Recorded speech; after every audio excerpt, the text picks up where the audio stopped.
Please subscribe this channel. Please subscribe this channel. మీకు దొరికిన ఒకే ఒక ఆదివారం సాయంత్రం ప్రెస్ క్లబ్ కమిటీ కోసం సమయం ఇవ్వడం నాకు చాలా గర్వంగా ఉంది.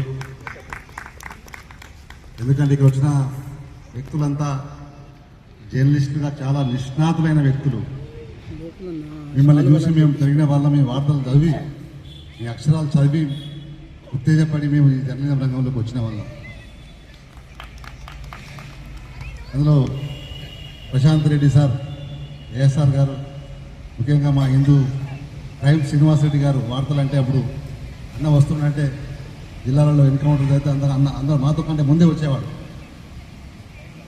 అదేవిధంగా సూర్యకిరణ్ గారు, మా నరేందర్ రెడ్డి గారు ప్రెస్ క్లబ్ ప్రధాన కార్యదర్శిగా పనిచేసినారు.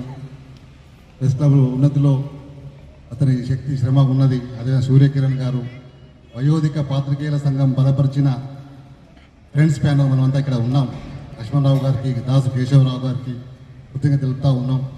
అదేవిధంగా నవ్య ఎడిటర్గా పనిచేసిన జగన్నాథ్ కర్మ గారికి, కైలాష్ గారికి, ఢిల్లీ నుంచి వచ్చే వార్తలు కైలాష్ గారు అనేక వార్తలు చదివినాం అన్న. ముఖ్యంగా అదేవిధంగా గౌరీ అన్న వార్తలు కూడా మనకు ఎన్నో పొలిటికల్ స్పైస్కి సంబంధించిన వార్తలు కూడా గౌరీ అన్న ఆదర్శంగా నిలిచినాడు. అదేవిధంగా డాడీ శ్రీనివాసన్ డాడీ గారు, అదేవిధంగా శంకర్ నారాయణ గారు, సురేందర్ గారు మా నల్గొండ జిల్లా వాస్తవుడు, ప్రెస్ అకాడమీ చైర్మన్గా పనిచేసి జర్నలిస్టుల ఉన్నతి కోసం, జర్నలిస్ట్ సంక్షేమం కోసం కృషి చేసిన వ్యక్తుల్లో సురేందర్ గారు ఉన్నారు. అదేవిధంగా మన మోహన్ అన్న, అదేవిధంగా మన గంగాధర్ అన్న వార్తలో నేను సాక్షిలో కానీ పనిచేశాము. అదేవిధంగా వైసీకి మూర్తి గారు, అందరూ కూడా అందరితో నాకు వ్యక్తిగత అనుబంధం ఉంది. ఈ సాయంత్రం మీతో కలిసి ప్రెస్ క్లబ్ హైదరాబాద్ పక్షాన రావడం, మీతో కలిసి ఈ 4 మాటలు షేర్ చేసుకునే అవకాశం రావడం చాలా గర్వంగా ఉంది.